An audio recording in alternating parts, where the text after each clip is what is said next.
Hello friends, welcome to stocks of India. देखते हैं आज कौन से ऐसे स्टॉक्स है जो ये लास्ट वीक से डेवलप हुए हैं, जो कि हम हमारे रडार में रखना चाहेंगे। सबसे पहले नज़र डालते हैं कि हमारे जो एग्जिस्टिंग स्टॉक्स है उनकी क्या पोजीशन चल रही है। तो के एस सी एल फिलहाल 573 के आसपास है, जिसको हमने 585 पे बाई किया हुआ था। यहाँ पर एक रेंज सॉर्ट ऑफ ब्रेकआउट दिख रहा था इसमें, so that was the reason for buying this. Then we have Neogen Chemical, which is still hovering around the 50 DEMA, 50-day exponential moving average. Uh, then we have VST Tillers. So VST Tillers में base over base बनता हुआ दिख रहा है। देखते हैं, शायद ये नेक्स्ट वीक हमारा टारगेट भी हिट कर सकता है। We never know. This is a risk free और no risk trade guys, because हमारा जो स्टॉप लॉस था जो नीचे की तरफ यहाँ पर था, हमने उसको मूव किया है अब towards our buying price, because we have already seen this much of movement which was more than the stop loss value that we had.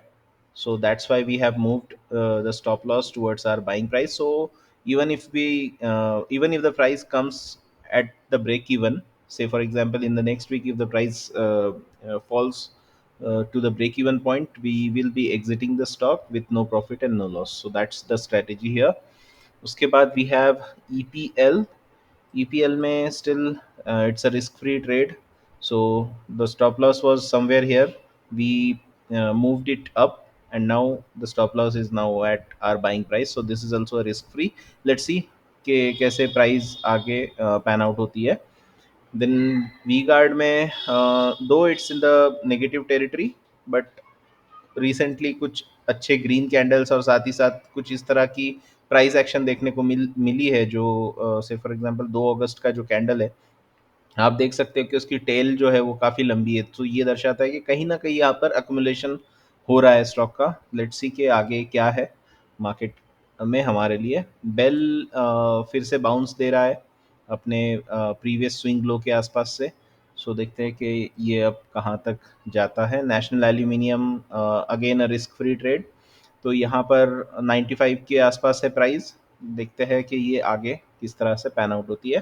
Then we have GNA axles. तो this is also risk free now, and 1003 पर फिलहाल price है। देखेंगे कि next week में price कैसे pan out होती है।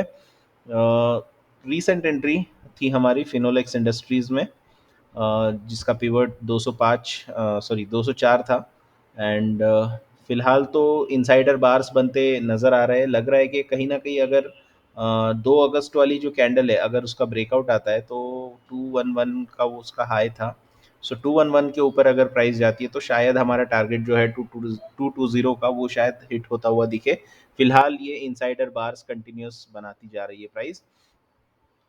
इनसाइडर बार्स एज इन कि जो आपका बार है, मदर कैंडल जिसको कहेंगे हम, 2 अगस्त वाली, तो उस कैंडल की जो रेंज है प्राइस की, हाई एंड लो की, उस रेंज के अंदर ही नेक्स्ट बार्स आपको बनते हुए दिख रहे हैं। सो कहीं ना कहीं यहाँ पर कॉन्ट्रैक्शन इन प्राइस वोलेटिलिटी है। This is not a very क्या बोलेंगे कि जिस तरह का VCP का कॉन्ट्रैक्शन होता है over the period of weeks और डेज, उस तरह का नहीं है ये। बट आप अगर इसको छोटी टाइम फ्रेम पर देखोगे तो आपको कहीं ना कहीं ये VCP जैसा दिखेगा, है ना। ये 1 आवर की टाइम फ्रेम पर अगर मैं इसको लगाता हूँ तो मुझे कहीं ना कहीं ये ऐसे बेस बनाता हुआ दिखता है। तो या this is how it looks on the lower time frame, even though the VCP is on the intraday time frame, that is 1 hour 15 minutes or so on and so forth.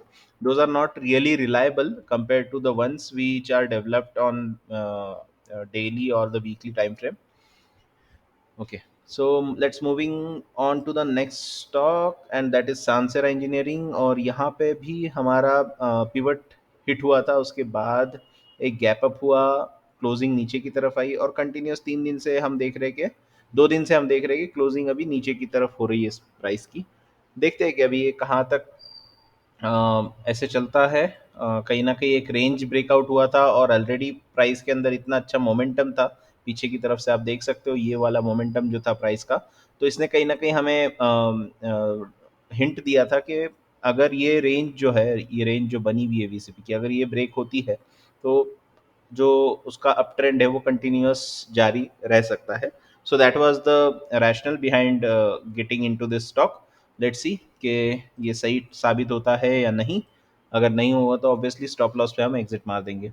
Then we have Tata communication. Tata communication में पिछले 3 से 4 दिन से कहीं ना कहीं एक bearish grip के अंदर लग रहा है स्टॉक. देखते हैं कि अभी आगे क्या होता है. अगेन ये जैसे मैंने आपको बताया कि ये नो रिस्क ट्रेड है. ये पुराना वाला एसएल है. एसएल अभी हमारा 1560 नहीं है. हमारा एसएल जो है वो पिवट पॉइंट के आसपास है 1660 पे. बिकॉज यहाँ पर ऑलरेडी इतनी मूव आ चुकी थी which was more than our stop loss price. तो इसलिए हमने फिर हमारे स्टॉप लॉस को बाइंग प्राइस की तरफ अप मूव किया था. So even if the stock falls from this price, ultimately at break even we will be exiting the stock. Then we have Balkrishna industries, BKT tyres. तो BKT tyres जैसे हम इसको कई हफ्तों से ट्रैक कर रहे थे, ये बड़े कंसोलिडेशन के बाद बाहर निकल रहा था. तो यहाँ पर हमारी एंट्री हुई इसके अंदर. देखते हैं कि अभी कैसे पैन आउट होता है. अगर 2360 के नीचे जाता है तो obviously we will be exiting. Let's move to the next stock and that is MTAR. MTAR का जैसे हमने बताया था लास्ट वीडियो में, हमारे फ्राइडे, हाँ फ्राइडे के लिए जो हमने बनाया था थर्सडे को.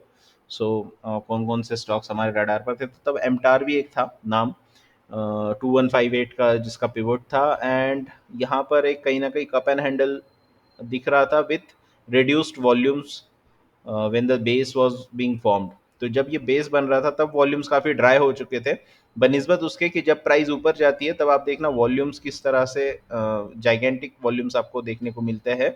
या फिर कभी कभी जब भी ऐसा लगता है कि प्राइस ब्रेकआउट कर रही है, तब के वॉल्यूम्स देखना आप यहाँ पर किस तरह से बड़े वॉल्यूम्स. आई एम सॉरी अगर आपको प्लस साइन की वजह से दिख नहीं रहा है. हाँ, यहाँ पर आप देखिएगा ये वॉल्यूम कब आए थे, the when the bulls were anticipating कि अब यहाँ से एक ब्रेकआउट आने वाला है. बट अल्टीमेटली प्राइस जो है उस दिन बेयर्स का थोड़ा सा स्ट्रांग होल्ड रहने की वजह से प्राइस नीचे बेस के अंदर ही क्लोज हो गई. इंस्टीड के ये ऊपर की तरफ जाए या ऊपर की तरफ क्लोज हो. बट उसके एंटिसिपेशन में, ब्रेकआउट के एंटिसिपेशन में देखिएगा कितना वॉल्यूम आ गया था, है ना. तो बहुत से लोग इसको एंटिसिपेट कर रहे थे कि ब्रेकआउट आएगा आएगा. प्राइस फिर कंसोलिडेट की, यहाँ पर एक अच्छा सा बेस बना. और ये बहुत हेल्दी चीज़ होती है कि प्राइस में जब भी आपको करेक्शन देखने को मिले कुछ इस तरह से, तो वो एक अच्छा हेल्दी साइन होता है कि कहीं ना कहीं आपको बताता है कि यार स्टॉक में जो है ना धीरे धीरे कोई इंस्टीट्यूशन या बड़े इन्वेस्टर्स का एंट्री हो रहा है. Because they are not allowing the swings to you no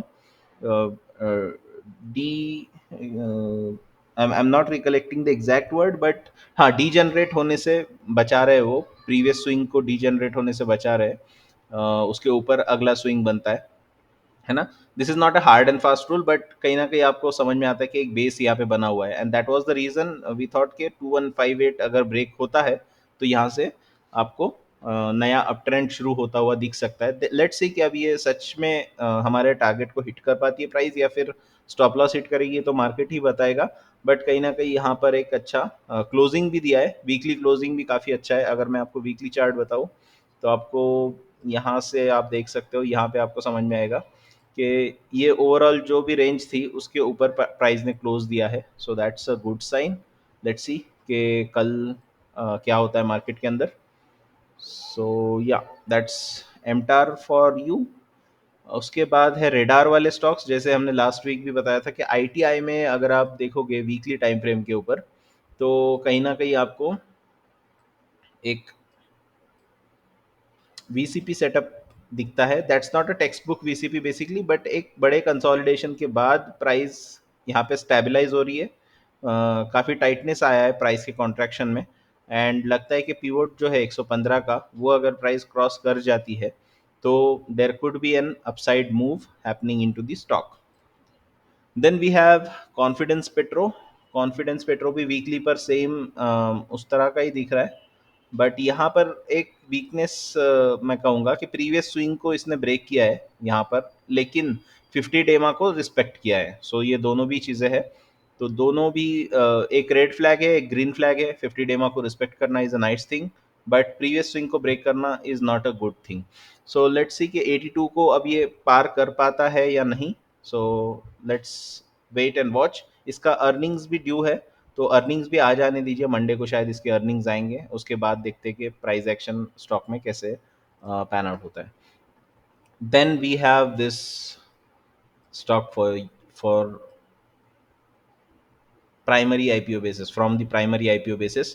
तो जो रिसेंटली, जैसे कि आप जानते हैं कि हम लोग कभी भी नए जो स्टॉक्स है आईपीओज में, we do not apply for any kind of IPO, irrespective of कि कितना प्रॉमिसिंग उसका है ग्रे मार्केट वैल्यू और फंडामेंटल्स एटसेट्रा एटसेट्रा, कितने भी अच्छे क्यों ना हो, we wait for the stock to prove itself in the market. तो मार्केट में जब स्टॉक अपने आप को प्रूव कर पाता है, मार्केट के वो प्रूव कैसे करता है, तो फॉर एग्जांपल अपने चार्ट पैटर्न्स के थ्रू।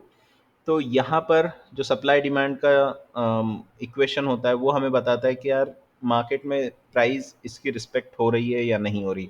जैसे कि आपको पता होगा पिछले दिनों साइंट डीएलएम और आइडिया फोर्ज, ये दो आईपीओज तकरीबन आगे पीछे आए थे, काफ़ी हाइप था इनके नाम से, but we wanted to wait to see how the market would react once these are listed in the market। तो मार्केट ने कुछ इस तरह से रिएक्ट किया पिछले 2-3 हफ्तों में, मैं कहूँगा कि साइन डीएलएम का सेटअप काफ़ी अच्छा बना है। यहाँ पे बेस बन के मिला है हमें, प्राइमरी आईपीओ बेस जिसे हम कहते हैं, एंड 532 का पिवट यहाँ पे लग रहा है, एंड स्टॉप लॉस हमारे लिए होगा तकरीबन 480 के आसपास।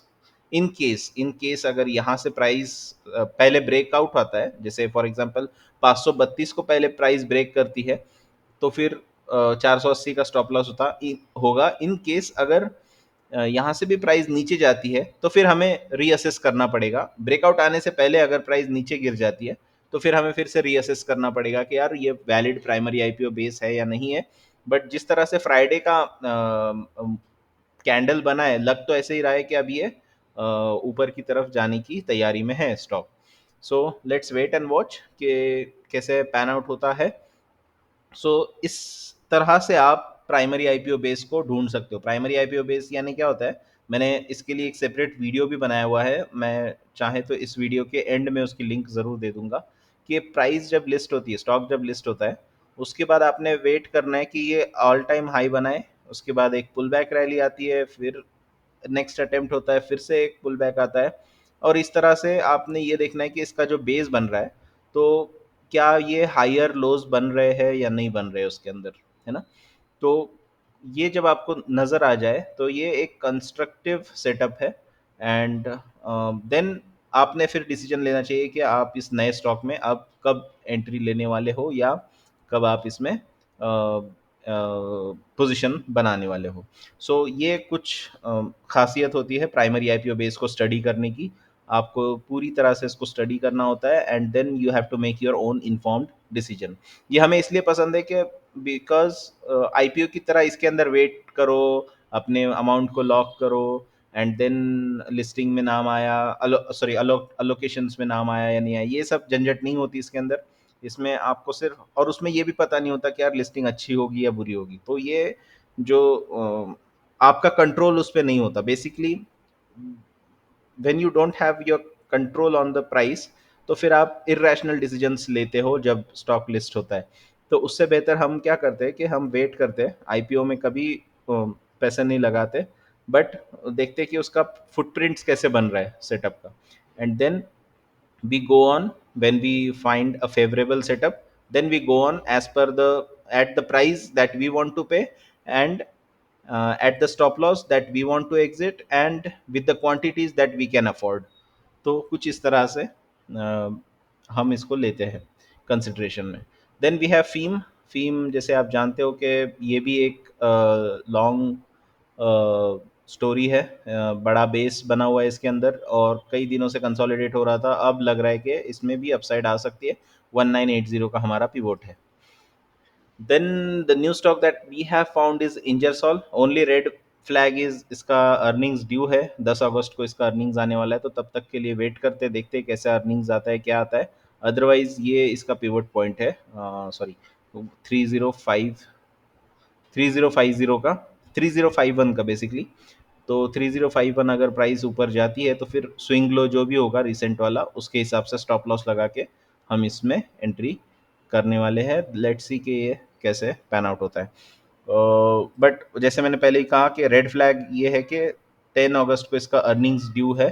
तो why we avoid taking any position new position into the stocks that are going to declare result, because बहुत volatile reaction आता है price को when they are around the results. So that's why we wait for the results to come out, and then अगर कोई अच्छा pivot या development मिलती है तो हम उसको entry ले लेते हैं। Then again we have supreme petro ये यहाँ पर भी हमें मिला था, बट सेटअप उतना अच्छा नहीं था। यहाँ पर अगेन एक अच्छा पिवट हमें 465.5 के आसपास देखने को मिल रहा है। देखते हैं अगर ये कप एंड हैंडल अगर सही साबित होता है तो देर इज़ अ चांस कि इसमें भी एक कंटिन्यूएशन, ये जो कंटिन्यूएशन है रैली कंटिन्यू हो सकती है। Okay, so that's all for today. I hope you liked our video. Please हमें बताइए कि आप कौन कौन से और टॉपिक्स के ऊपर डिस्कशन चाहोगे apart from the daily screening videos, and we will try to make them. हमारा इंस्टाग्राम का डीएम ओपन है, so if you have any doubts so please keep asking it. And disclaimer, yeah thanks for reminding. Disclaimer is that हमारा जो stock screening में जो आपको दिखते हैं these are for educational purpose only. आप, हम नहीं चाहेंगे कि आप हमारा वीडियोस देखकर उनमें इन्वेस्ट करें या उनसे एग्जिट करें। सो प्लीज़ अपना डिसीजन आप खुद ले, आपकी किसी से भी रजिस्टर्ड रिसर्च एडवाइज़र से बात करें, उन वो जो कहते हैं उस हिसाब से आप कोई भी बाय एंड सेल का डिसीजन लीजिएगा please. These videos are only for the educational purpose. इतना सब हम इसलिए एक्सप्लेन करते हैं ताकि आपको कुछ सीखने को मिले इसमें से। एंड एजुकेशन, आप जब सेल्फ डिपेंडेंट हो जाओगे तो दैट वुड बी हमारे लिए वही बहुत अच्छी बात है, बहुत बड़ी बात है कि अगर हम आपको 1% भी हेल्प कर पाए कुछ चीज़ समझाने के लिए, so that's our motto. So I hope कि आप इससे कुछ सीखे होंगे। तो ज़रूर इसको लाइक कीजिए, सब्सक्राइब कीजिए और अपने दोस्तों के साथ भी शेयर कीजिए। Thank you and thanks for your time. Take care.